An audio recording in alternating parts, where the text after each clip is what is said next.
Are you one of those people who avoid confrontations? Let's talk.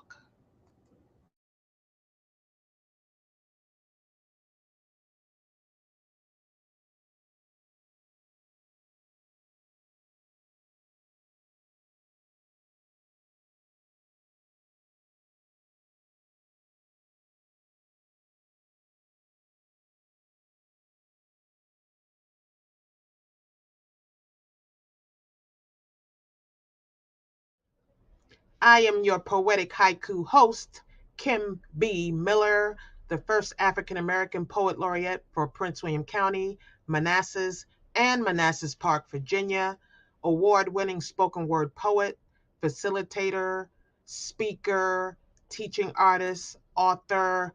Let's get into today's subject.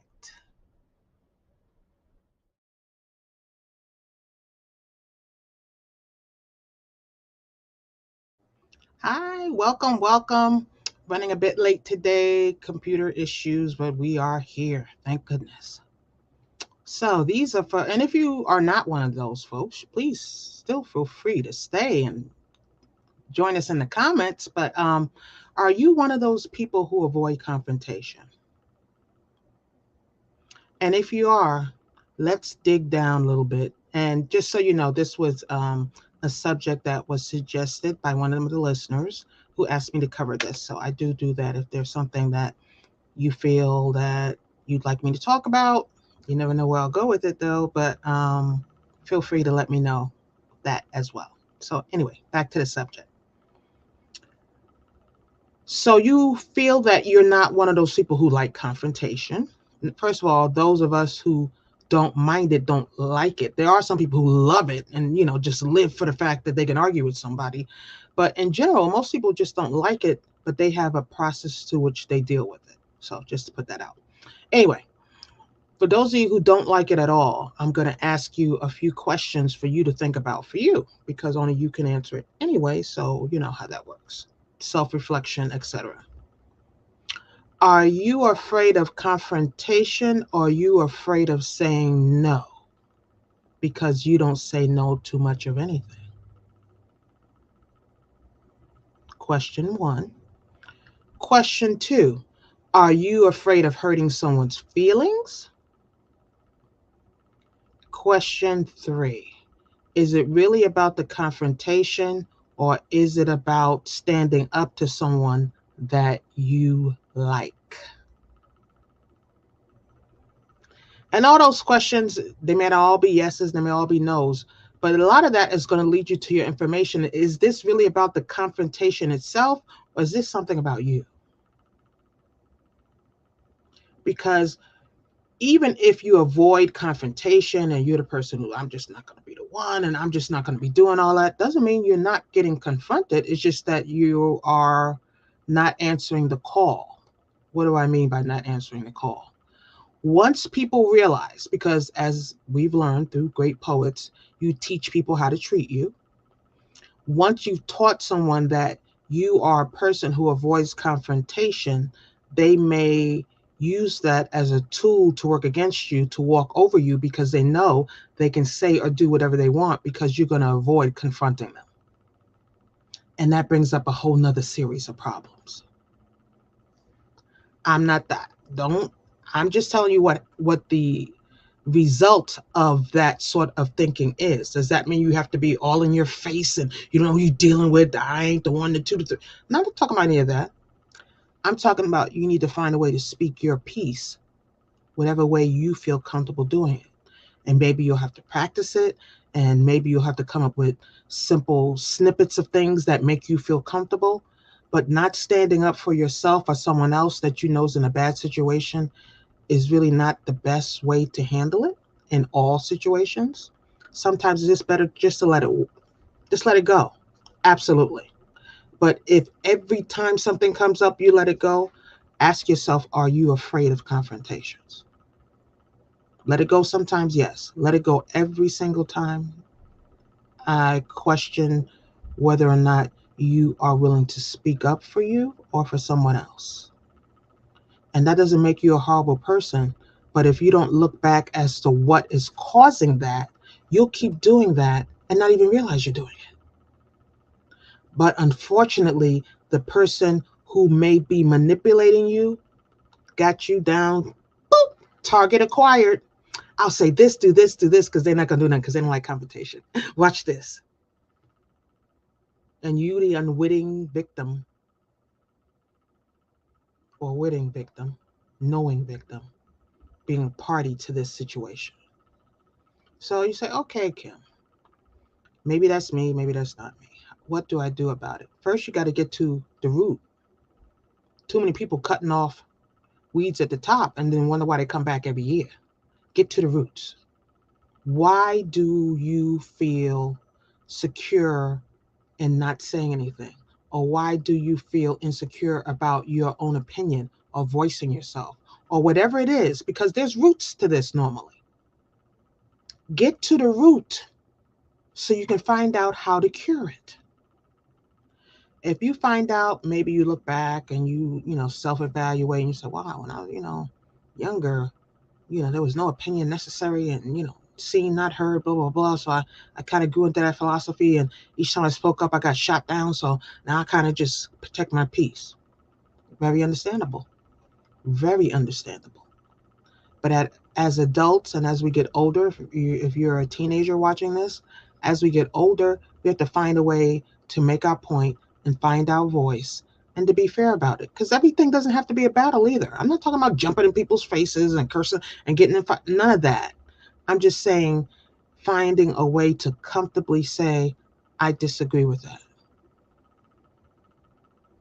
I can't tell you how many times I would sit in meetings and I would sometimes be the main person bringing up things that that needed some change, and sometimes it wasn't me. It wasn't always me. And then the other people who sat quiet in the meeting would come to me after, go, yeah, that was a great point. Yeah, I totally agree. I'm like, well, why didn't you say something in the meeting? This is back when I was in telecommunications. And I would say, well, why didn't you say, well, no, that's not me. But change is not going to come if change can come from one person. First, let me say that. One person's voice is powerful enough to make change. But a chorus of change makers is a beautiful sound that sometimes makes the change more, what's the word I'm looking for? More plausible, more have a chance of happening because they're like, well, it's not just this one voice, it's all these voices saying it.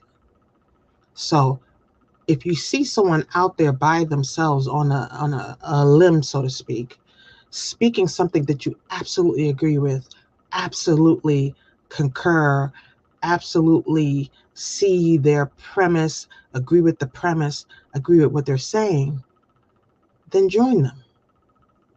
Find your way of joining them. You don't have to do it the way they're doing it. Find your way. A couple of ways could just simply be saying, I agree. Maybe you're not one of those people who want to be into a whole paragraph of why you agree or blah, blah, blah. That doesn't mean once you say I agree that someone's not going to ask you why. But you could just say I agree, and that's simply what I want to say at this point. Or I disagree, and that's all I simply want to say at this point. Find a voice that suits for you. It doesn't have to be a yellow-thon. It doesn't have to be approving of who you are every time you open your mouth.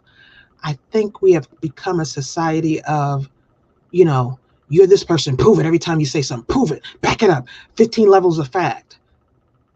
If your heart of hearts tells you to go a certain way and that's enough for you, then let that be enough for you. Everything you believe in doesn't have to be proved to a point of infinitesimal levels for everybody else. Decide what you are comfortable with.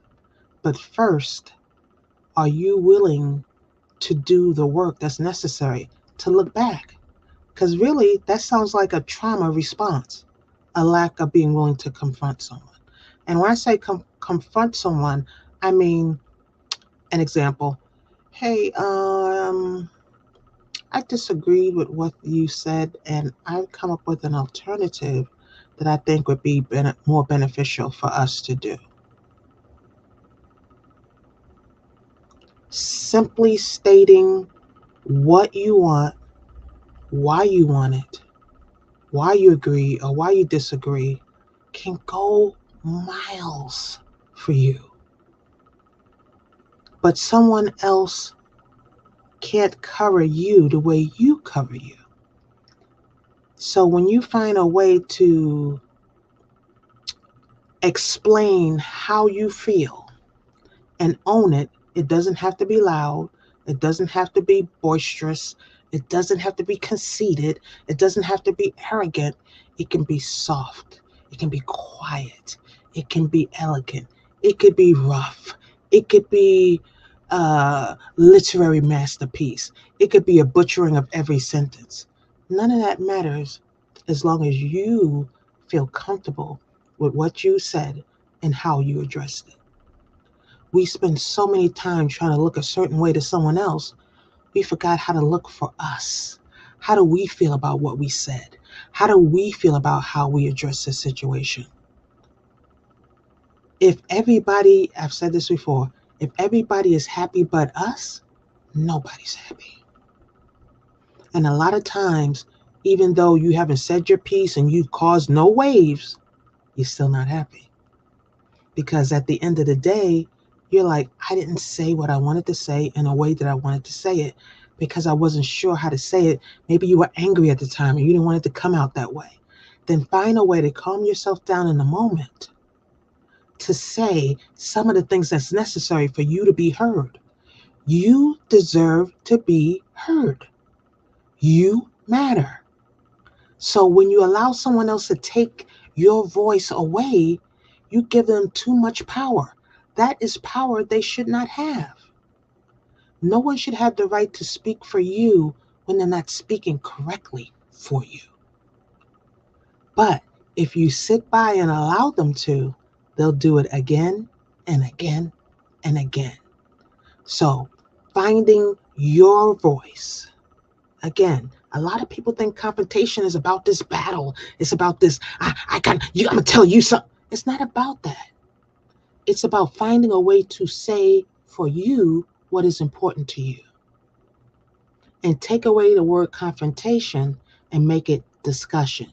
You'd be more than willing to have a discussion with someone. But once they label it a confrontation, it changes the meaning in your head, and therefore you pull back because you have labeled yourself, I am uncomfortable with confrontation. But you are not uncomfortable with a discussion. And you say, that wordplay, words matter. And what the words mean in our heads and in our psyche and in our heart and our soul matter. So don't make it a confrontation. Make it a conversation. And make it a conversation where you want to make sure that the other person is heard and you are heard as well. Then that may just be enough for you to say to yourself, I can speak, we're just having a discussion. I can say what I feel, we're just having a discussion. Changing the word may not work for you. Say, okay, Kim, I've changed the discussion. I'm still back here going, I'm not saying it. I'm not. Okay, now let's again pull back. See why. Did someone belittle you the last time you said something? Did someone say you're too emotional, you're too sensitive? See, people throw out phrases because they know they'll stick to people. And then people will, the next time they open their mouth, they go, well, I don't want to seem sensitive. I don't want to seem argumentative. I don't want to seem whatever label they gave you. So now you say nothing. But now you've escaped who you really are because you're saying nothing based on a title that somebody else gave you that you may own or not own. If I'm too sensitive, doesn't mean I still shouldn't speak. If I'm argumentative, that doesn't mean I still shouldn't speak. Whatever label they gave you, even if it's true, that does not mean you shouldn't have an opinion. Your opinion still matters. Just find a way to say it in a way that you feel comfortable. But don't let someone silence you with a title. Don't let someone silence you with a label. Don't let someone silence you with, oh, here she go again. You know, she's going to be talking. Okay, so I will be. Find you in the midst of the labels, and then you'll be able to speak for you. Confrontation is a discussion on things that are important. If confrontation scares you, make it a discussion. If a discussion scares you, make it this is a list of me hearing my voice out loud. And I'm proud of who I am. I've made mistakes. We all have. But you have to learn to speak up for you because if not, someone will speak for you and say that is your truth.